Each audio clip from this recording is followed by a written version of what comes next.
Captain Jake Morrison stood on the bridge of the exploration vessel USS Meridian and looked out at the stars through the large window. 3 months had passed since Earth sent their formal request to join the Galactic Council through the proper channels. The answer had been nothing but silence. The bridge was quiet except for the soft hum of the ship's engines. Jake watched the distant suns and wondered if any of those lights held worlds where the Council species lived. He had read all the reports about them. The Zelani with their beautiful crystal cities that grew like living things. The Vorthak who lived in the gas clouds around giant planets and never touched solid ground. The ancient keepers who claimed they were the first race to travel between stars. Dr. Lisa Grant walked onto the bridge carrying a datapad filled with information about alien cultures. She was the ship's expert on alien life and had spent years studying everything humans knew about the Council races. Lisa stopped next to Jake and showed him pictures on her pad. "Look at this," she said, pointing to an image of a Zelani city. "Their buildings sing when the wind blows through them. The Zelani say music is how they speak to their gods." Jake nodded, but his mind was elsewhere. "How long did it take for them to get into the Council?" he asked. Lisa checked her notes. 2 weeks after first contact, the Vorthak took 3 weeks. Even the small trader species got answers within a month. On Earth, Admiral Henry Clark sat in his office deep underground in the Military Command Center. Reports came in every day, from the deep space stations that watched for alien ships. The Council vessels kept flying through human space like humans did not exist. They changed course to avoid human ships the same way someone might step around a puddle. Admiral Clark had fought in 3 wars before humanity reached the stars. He knew what it looked like when someone thought you were not worth their time. The Council was sending a clear message without saying a word. Humans were too small, too new, too unimportant to notice. The Admiral picked up the latest report from the monitoring station near Jupiter. A Council ship had passed through the system yesterday. The human patrol ship had sent a friendly greeting on all known Council frequencies.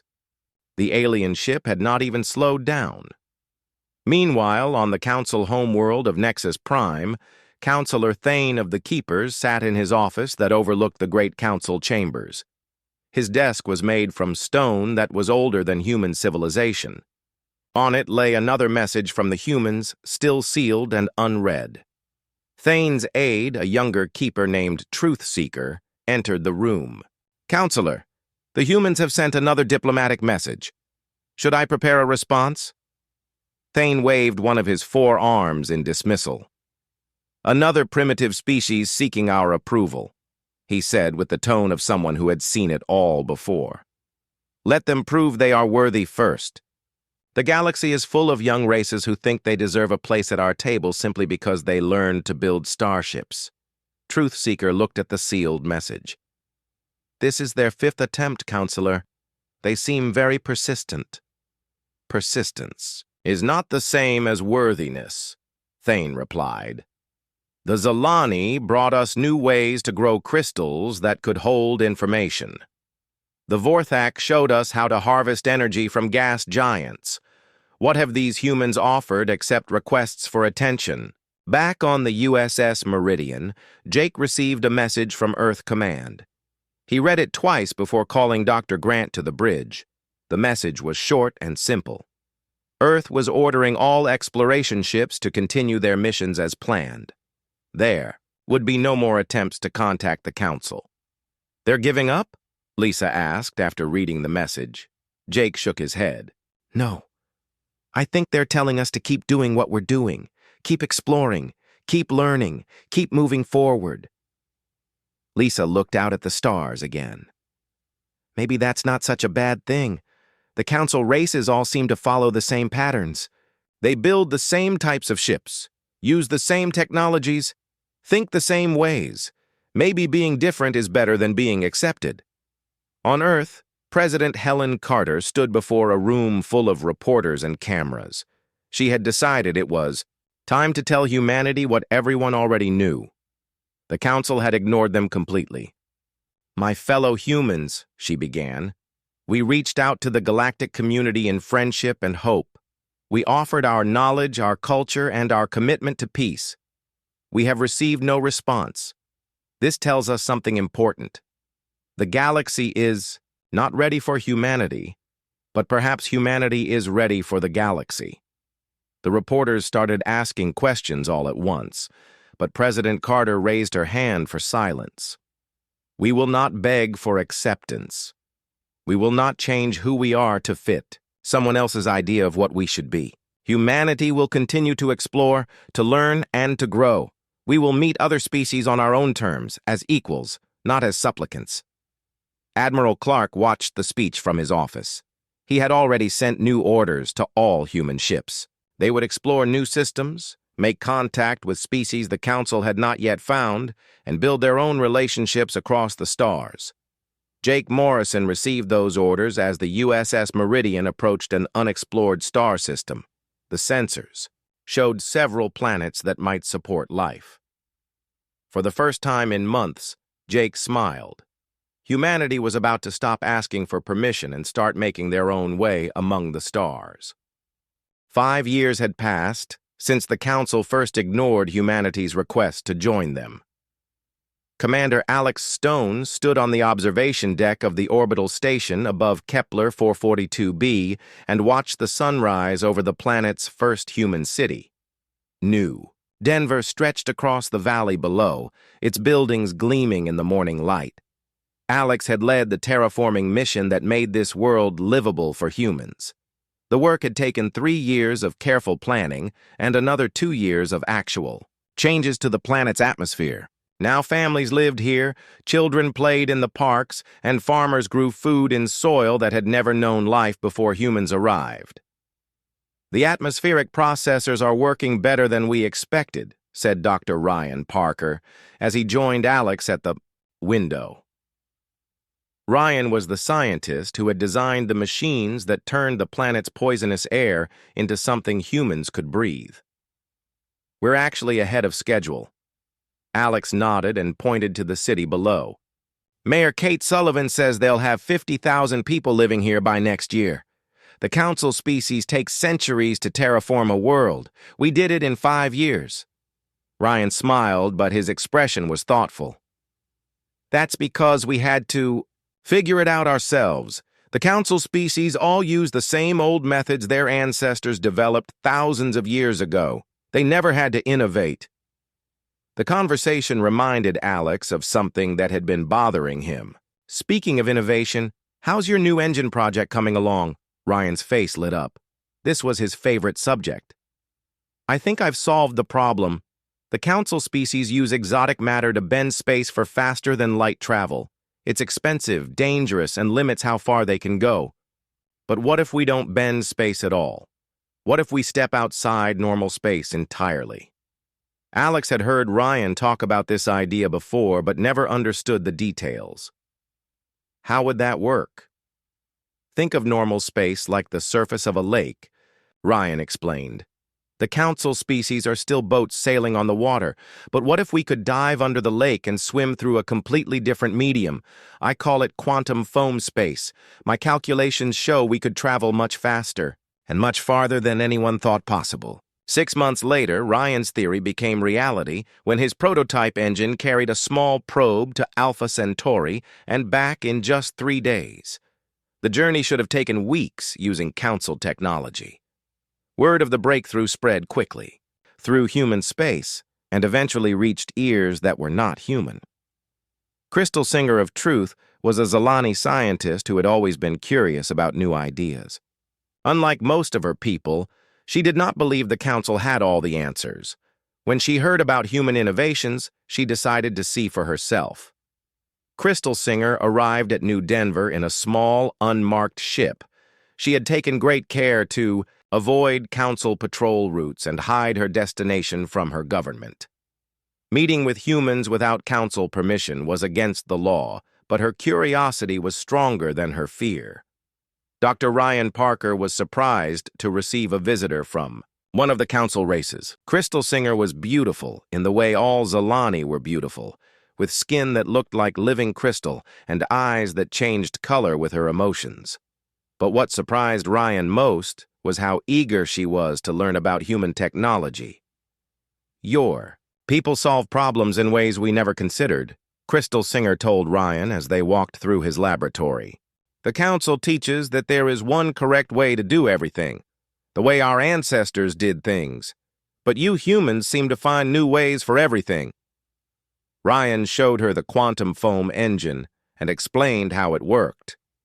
Crystal Singer listened carefully and asked many questions.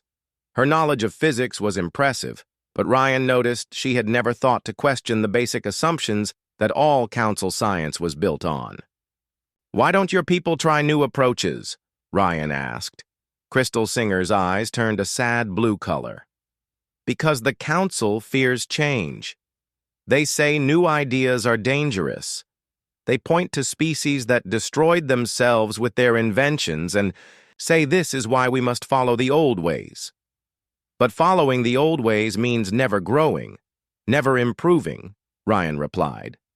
"Yes," Crystal Singer agreed. "That is exactly the problem."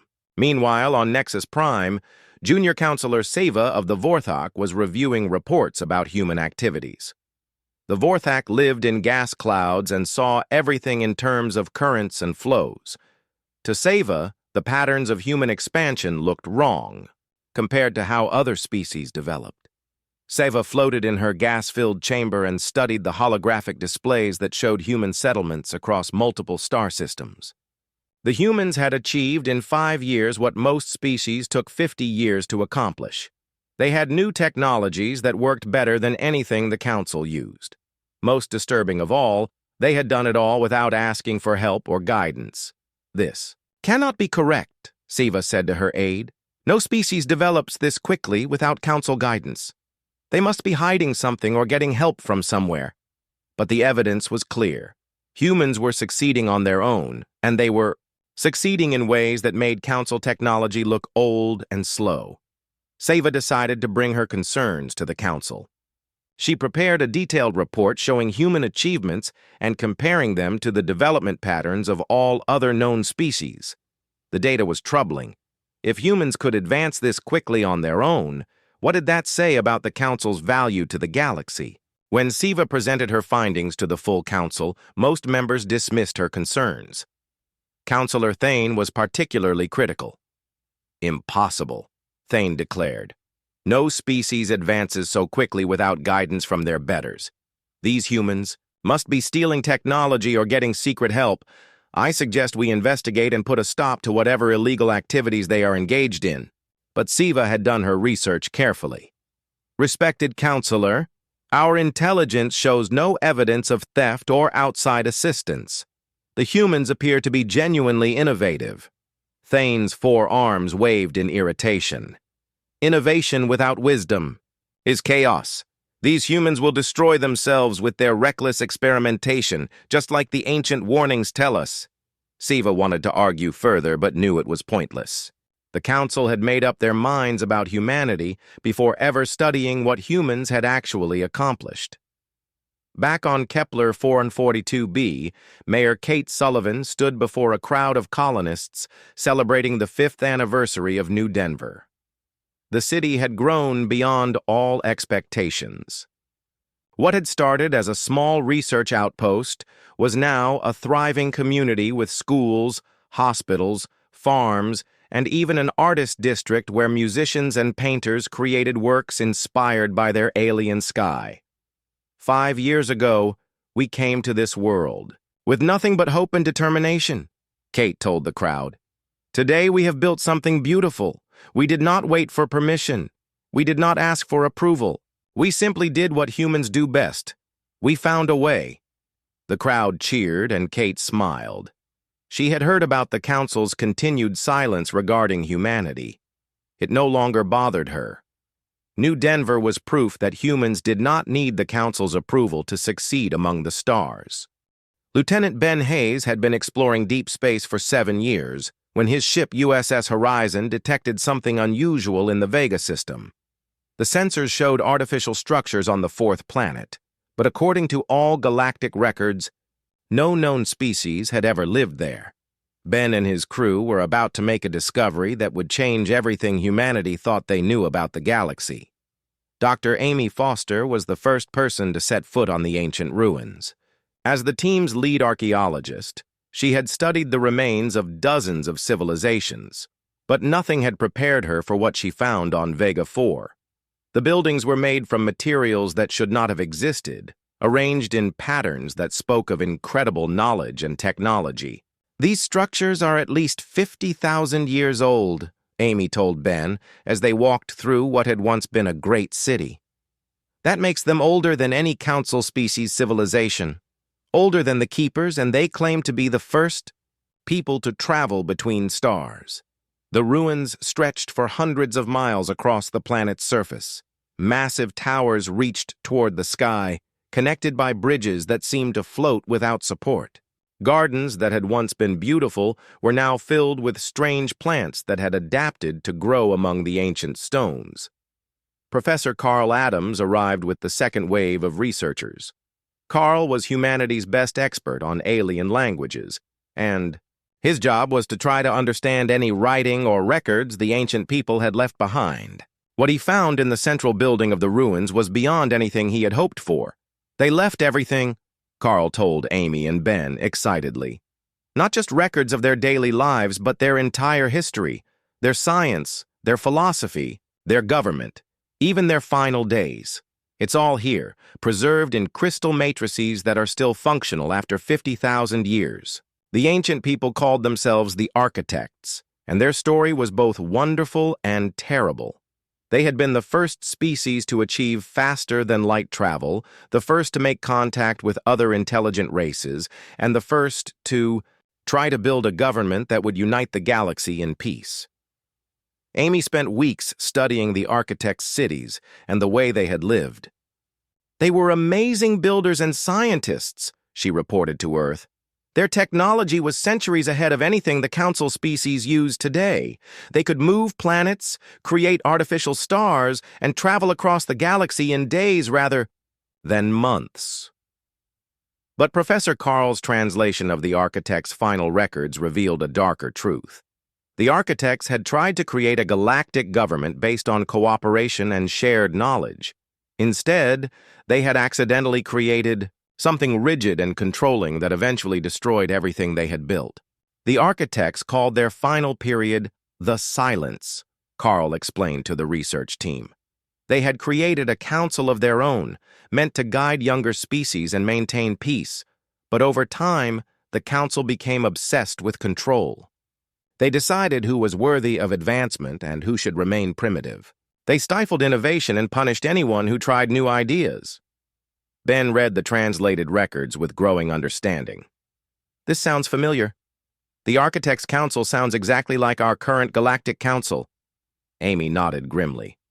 "According to these records, the Architects' civilization collapsed when their council became so rigid that no one was allowed to solve problems in new ways. When a great crisis came, they had forgotten how to innovate. Their entire civilization fell apart in less than a century. The final log entries from the architects were heartbreaking. They had realized what their council had become, but it was too late to change course. The last architect to make a recording had written, "We created this council to unite the galaxy, but instead we built a prison for the mind. Future species must not make our mistake. True civilization grows through freedom, not control." When news of the discovery reached Earth, President Helen Carter called an emergency session of the Human Assembly. Representatives from every human world and space station gathered to hear the full report about the architects and their warning from the past. "The Galactic Council we have been trying to join is exactly what destroyed the architects," President Carter announced to the Assembly. "They follow the same patterns, make the same mistakes, and enforce the same rigid thinking that led to the collapse of the galaxy's greatest civilization." The Assembly debated for 3 days about what this discovery meant for humanity's future. Some argued that humans should try to reform the Council from within. Others believed humanity should avoid the Council entirely. but President Carter had already made up her mind. "We will not repeat the architect's mistakes," she declared in her closing speech to the Assembly. "Humanity will forge its own path among the stars. We will cooperate with any species that wants to work with us as equals, but we will not bow to a council that values control over creativity." Meanwhile, on Nexus Prime, Counselor Siva had been monitoring human activities and was troubled by the reports coming from the Vega system. The humans claimed to have found ruins of an ancient civilization that predated all council records. Such a discovery should have been reported to the council immediately for proper study. Siva brought her concerns to Counselor Thane, but the Elder Keeper dismissed them as usual. "These humans make wild claims to justify their refusal to accept proper authority," Thane said. "Ancient ruins older than our civilization? Impossible. The Keepers are the eldest race in the galaxy. We would know if such a civilization had existed." But Siva had learned to doubt the Council's certainty about everything. She secretly contacted Crystal Singer of Truth, the Zalani scientist who had been studying human innovations. Crystal Singer had access to advanced sensors that could verify the humans' claims from a distance. "The ruins are real," Crystal Singer reported to Seva. "My scans show artificial structures of incredible age and complexity. The humans are not lying about what they found." This news disturbed Seva greatly. If the humans had discovered evidence of a pre-council civilization, it could mean that everything the council believed about galactic history was wrong. More importantly, if this ancient civilization had fallen because they had created something too much like the current council, what did that mean for the galaxy's future? Back on Vega 4, Dr. Foster made one final discovery that completed the picture. In the deepest vault of the Architect's Central Archive, she found a message specifically addressed to future civilizations that might discover the ruins. Professor Carl translated the message with great care. It read, "To those who come after us, learn from our failure. We thought we could create perfect order and eternal peace by controlling how others lived and thought. Instead, we created stagnation and death. True peace comes not from control, but from allowing each species to grow in their own way. Build bridges, not cages. Create cooperation, not domination. The galaxy is big enough for many different ways of life." Ben Hayes transmitted this message to every human world and space station. Within hours, it was being read in the human assembly, discussed in universities, and shared by families around their dinner tables. The architect's warning became humanity's guiding principle. President Carter's response was broadcast to the entire galaxy. "The architects have given us a gift greater than any technology," she said. "They have shown us the path we must not take. Humanity chooses freedom over control, innovation over stagnation, and cooperation over domination. We will honor the architects by never becoming what they regretted creating." Counselor Seva had finally convinced enough council members to investigate the human claims about ancient ruins in the Vega system. After months of debate and political maneuvering, a joint council expedition was approved to verify what the humans had discovered. Leading the mission was Prime Seeker of Ancient Ways, the most respected keeper archaeologist in the galaxy. Prime Seeker had studied ancient civilizations for over 3 centuries and believed he knew everything there was to know about galactic history. He was confident that the humans had either made a mistake or were deliberately lying about their discovery. As his ship approached the Vega system, he prepared to expose human deception and restore proper order to galactic archaeology. But when Prime Seeker's ship arrived at Vega 4, he found something that shook his understanding of everything he thought he knew. The ruins were real, massive, and obviously ancient beyond anything in council records. Worse still, human researchers were already there, working systematically through the site with equipment and methods that impressed even the experienced keeper. Dr. Amy Foster greeted the council expedition with genuine warmth and professional courtesy. She offered to share everything the human team had discovered and provide full access to all their research data. Prime Seeker was surprised by this openness. Most species guarded their archaeological discoveries jealously, especially when they might have political implications. We have cataloged over 10,000 structures across the planet, Amy explained as she led Prime Seeker through the central archive complex. The preservation is remarkable. Most of their technology still functions, and we have been able to access their complete historical records. Prime Seeker examined the ancient buildings with growing amazement. The construction techniques were unlike anything he had seen before, and the materials seemed to be composed of elements that should not have been stable. The architecture showed a level of advancement that made current council technology look primitive. How old do you estimate these ruins to be?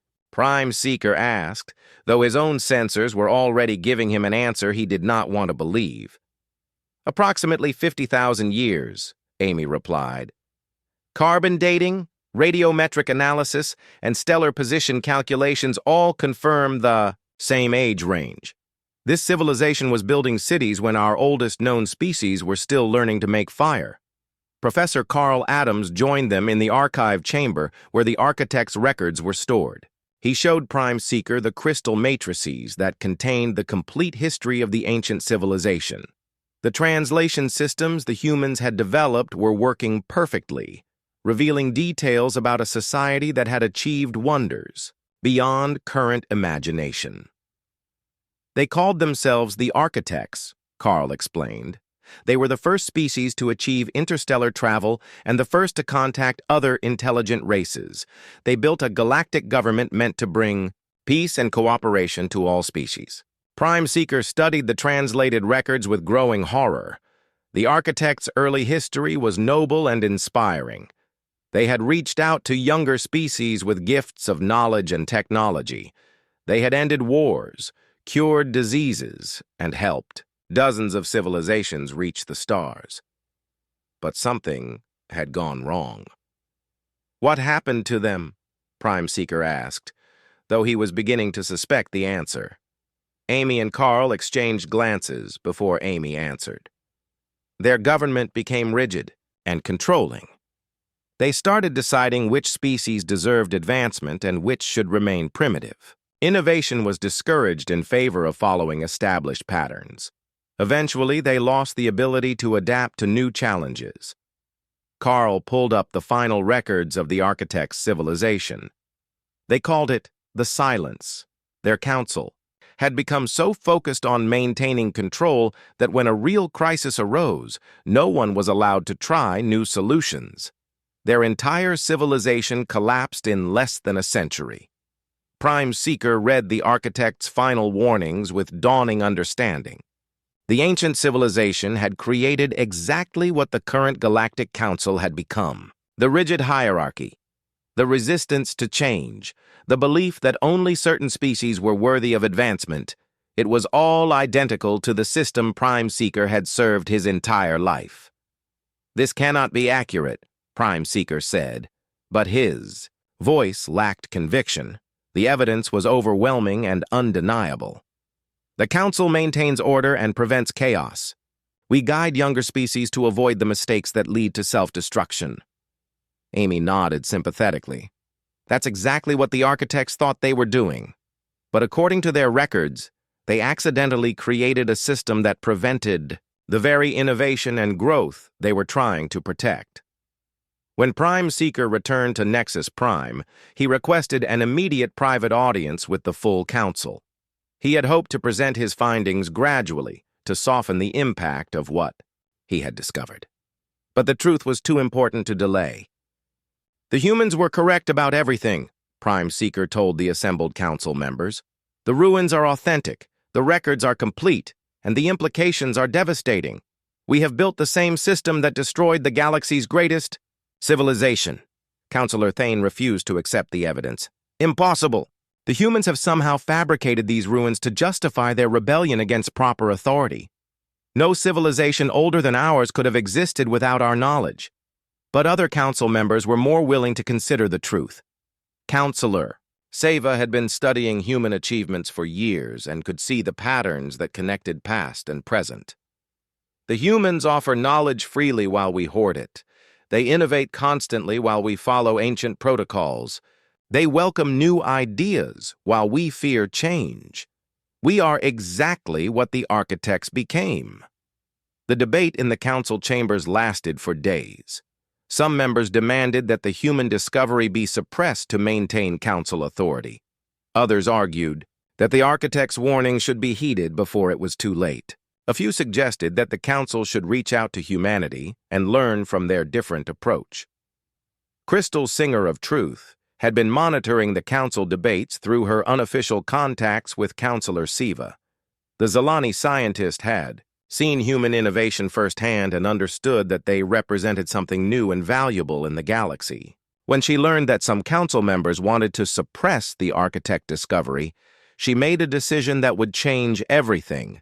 Crystal Singer used her access to council communication networks to broadcast the complete architect records to every species in the galaxy. Within hours, the ancient civilization's warning about rigid government was being discussed on thousands of worlds.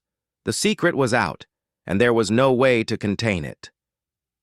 The reaction across the galaxy was immediate and profound. Species that had been rejected by the council began to question why their applications had been denied. Member species started to wonder if council guidance was actually holding them back. Independent civilizations that had avoided council contact felt vindicated in their choices. On Earth, President Helen Carter received reports about the galactic reaction to the architect revelation. The old order was beginning to crack under the weight of questions it could not answer.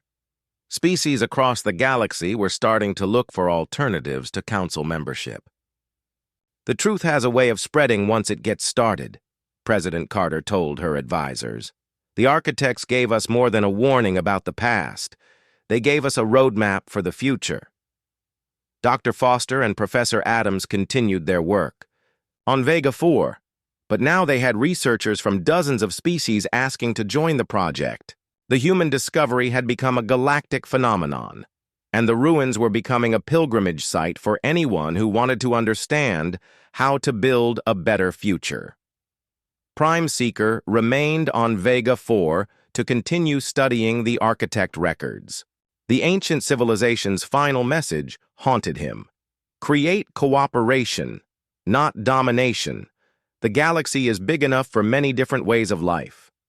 For the first time in his long career, the respected keeper began to question everything he had believed about proper order and worthy species. Ambassador Claire Mitchell stood in her office on Luna Station and held the ornate diplomatic document that had arrived that morning. After 10 years of silence, the Galactic Council had finally sent humanity a formal invitation to join their ranks. The golden seal of the Council gleamed on the expensive paper, but Claire felt no excitement as she read the terms they offered. The invitation granted humanity junior membership in the Galactic Council with limited voting rights on matters deemed suitable for newer species. Human representatives would be allowed to observe full council sessions but could only speak when given permission. Human trade would be regulated by council standards, and human technology would need council approval before being shared with other species. Claire had been Earth's chief diplomat for 15 years and had negotiated with dozens of alien species. She could read between the lines of any political document. This invitation was not an offer of partnership. It was an offer of supervised childhood. She set the invitation aside and looked out the window of her office at the bustling traffic around Luna Station. Human ships arrived and departed constantly, carrying goods and passengers to colonies across dozens of star systems. Independent alien vessels docked alongside human craft, their crews working together on joint ventures that the Council would never have approved. Admiral Henry Clark had aged gracefully in the years since the Council first ignored humanity. Now he served as head of the Human Defense Forces, but his job had evolved far beyond military matters. He spent most of his time coordinating humanitarian missions and peacekeeping efforts across the galaxy. When Admiral Clark met with President Carter to discuss the Council's invitation, he brought reports that painted a picture of human achievement that made the Council's offer seem absurd. "We have trade agreements with 47 independent species," he told the president. "Our medical teams have ended 3 plagues that were devastating primitive worlds. Our engineers have prevented 2 different wars by helping resolve resource conflicts." President Carter had been re-elected twice since making the decision to ignore the Council. The citizens of the human Commonwealth trusted her judgment, and she had not disappointed them.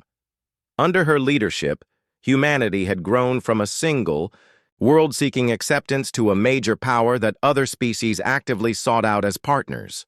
"What do you think of their offer?" President Carter asked Admiral Clark.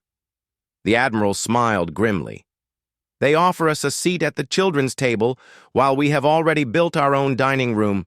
We have become what we are today precisely because we ignored them. Why would we give up our independence to become their junior partners?" Dr. Amy Foster had been promoted to Director of Galactic Studies after her discovery of the Architect ruins. Her department now coordinated humanity's relationships with hundreds of different species and cultures. The work was challenging but rewarding, especially since humans approached diplomacy differently than the Council species did. "The Council model assumes that one size fits all," Amy explained during a briefing about the invitation. "They have standard procedures for everything and expect all species to conform to their methods. But we have learned that every species is different and needs different approaches." Amy pulled up a holographic display showing the current state of galactic politics. "Look at what we have accomplished. The Zephyrians were facing extinction from a genetic plague until our medical teams developed a cure specifically for their biology.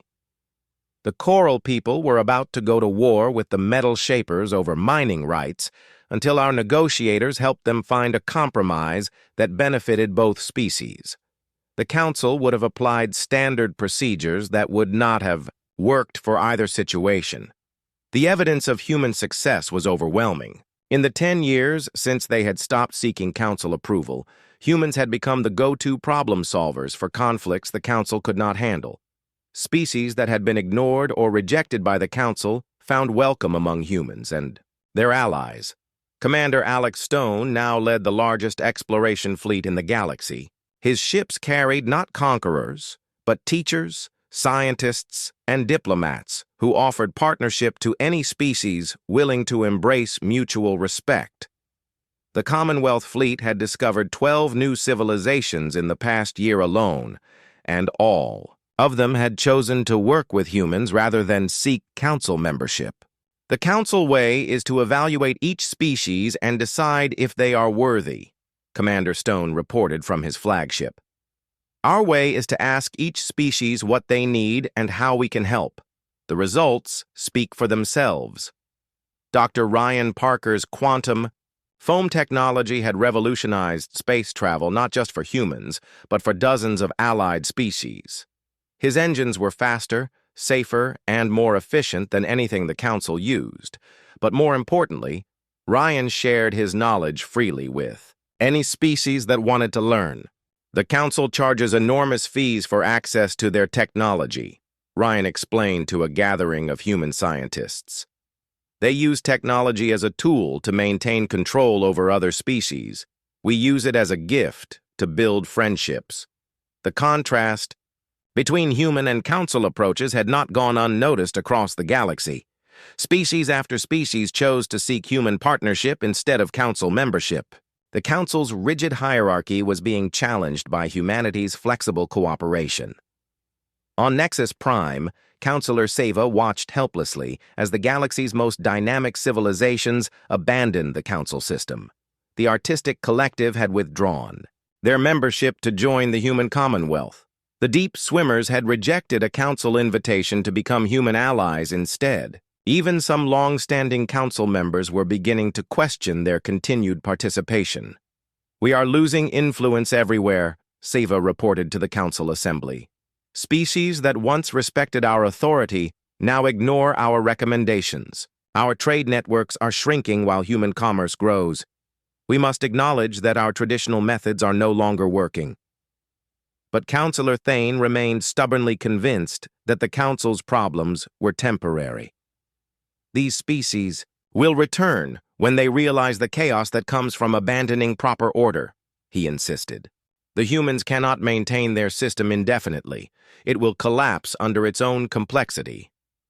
Prime Seeker of Ancient Ways had spent the past year studying the architect records in detail. The ancient civilization's warning about rigid government had proven prophetic. "Counselor Thane," he said carefully, "the architects believed exactly what you are saying now. They were convinced that their system was necessary and that alternatives would lead to chaos. They were wrong." The debate in the council chambers had become a daily occurrence. Half the members wanted to reform the council system to compete with human innovation. The other half insisted that maintaining traditional authority was more important than adapting to change. Meanwhile, the galaxy continued to drift away from council influence. Back on Luna Station, Ambassador Claire Mitchell finished reading the council invitation for the third time.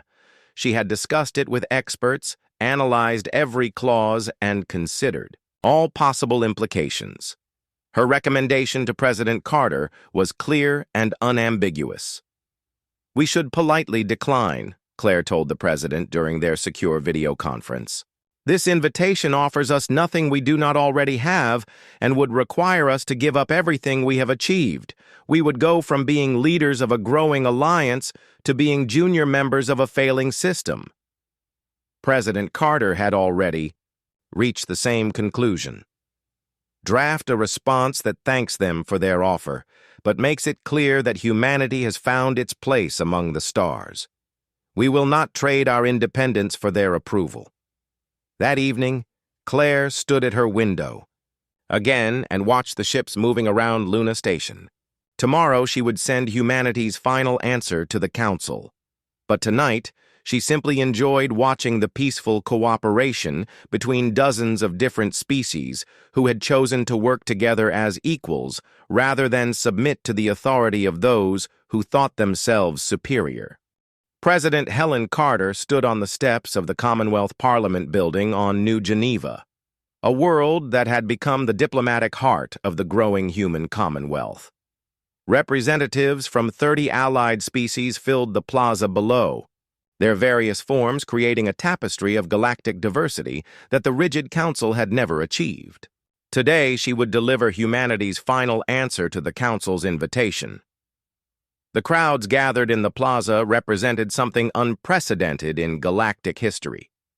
Humans stood alongside the crystal-skinned resonance, whose music could heal both physical and emotional wounds. The floating drift mines shared space with the massive stone speakers, whose thoughts moved as slowly as mountains, but whose wisdom spanned millennia. Each species had chosen alliance with humanity over membership in the Council.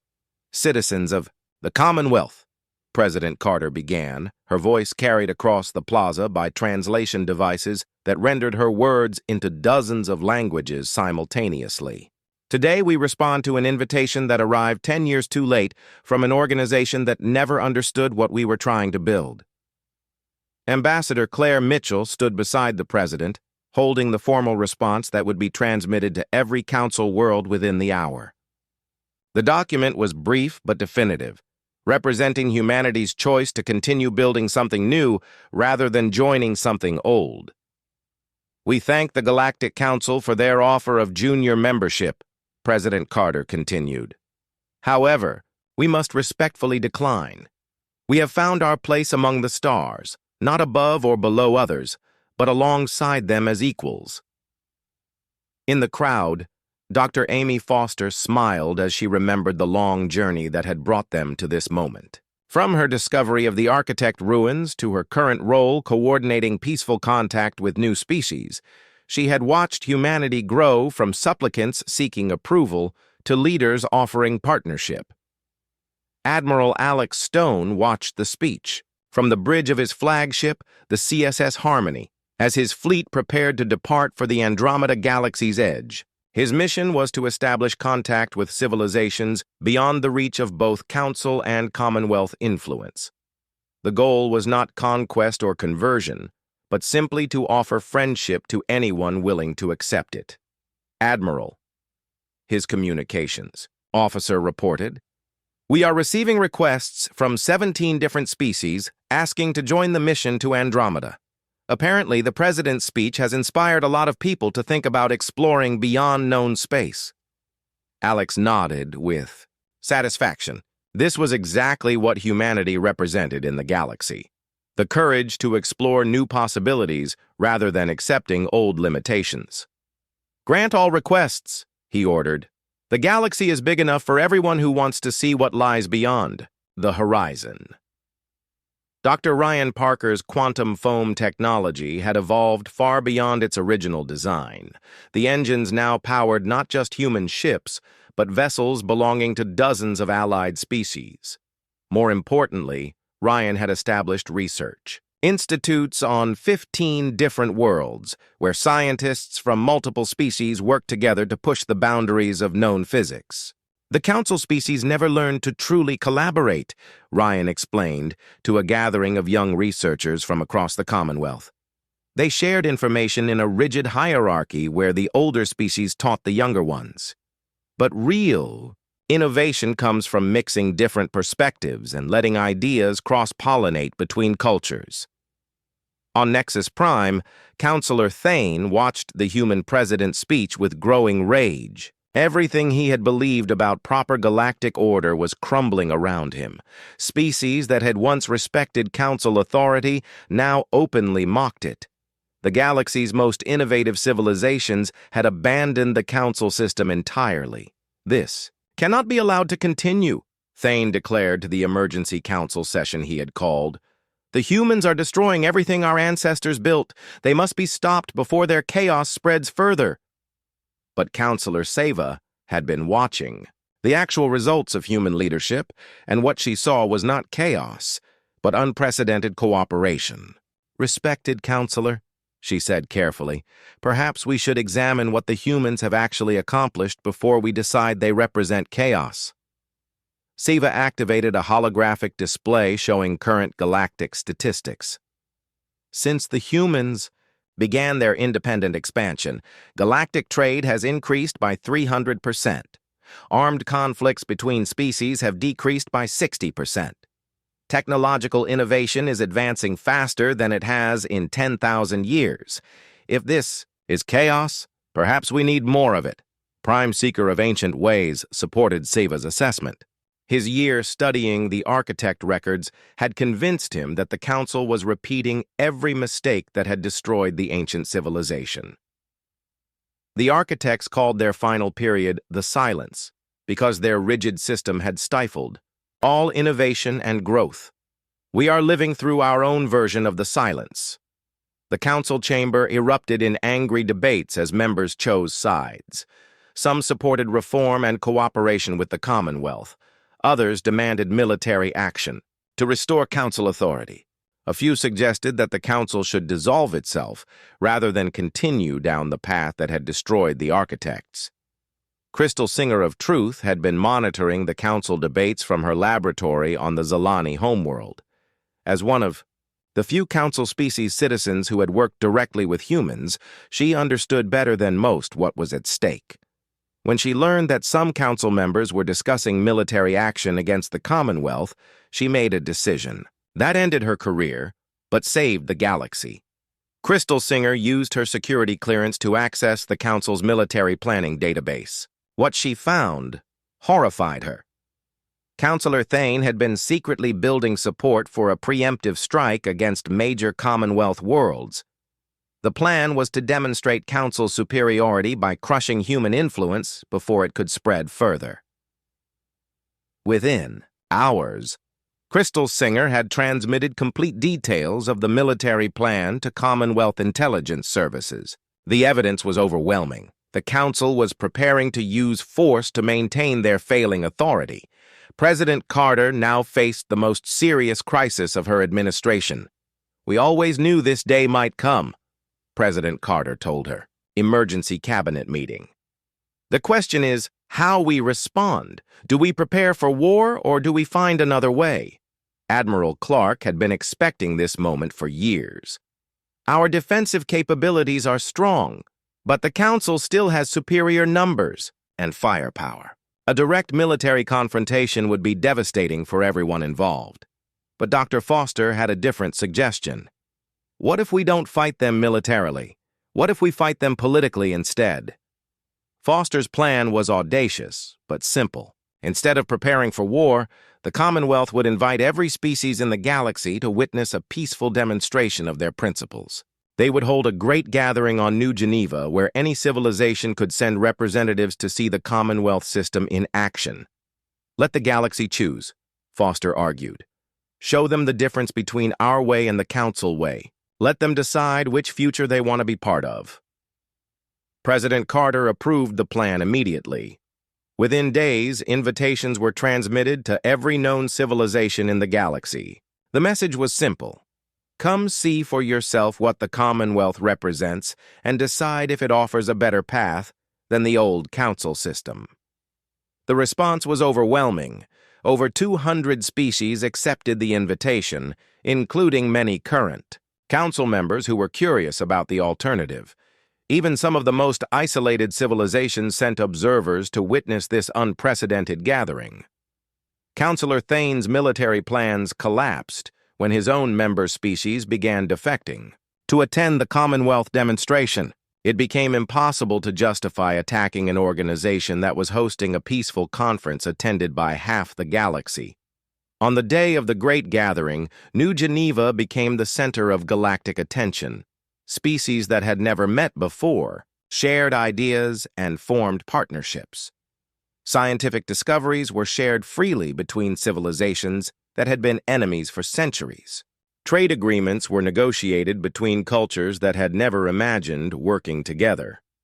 President Carter delivered the closing speech to an audience that represented more diversity than the galaxy had ever seen in one place. "This is what we offer," she said simply. "Not dominance or control, but partnership and cooperation. Not rigid hierarchy, but flexible friendship. Not ancient rules, but new possibilities." As the gathering ended and representatives returned to their home worlds, the galaxy had been transformed. The Council's authority had evaporated not through military defeat, but through peaceful demonstration of a better alternative. Species across the galaxy began withdrawing from Council membership to join the Commonwealth or form their own cooperative alliances. Dr. Foster made one final entry in her personal log as the last alien ships departed from New Geneva. The Council spent so long deciding who was worthy of their company that they forgot to ask whether they were worthy of ours. History will judge whether we chose correctly, but we chose freely, and that makes all the difference. On Nexus Prime, Councillor Thane sat alone in his empty office. The great council chambers were nearly deserted as species after species had formally withdrawn their membership.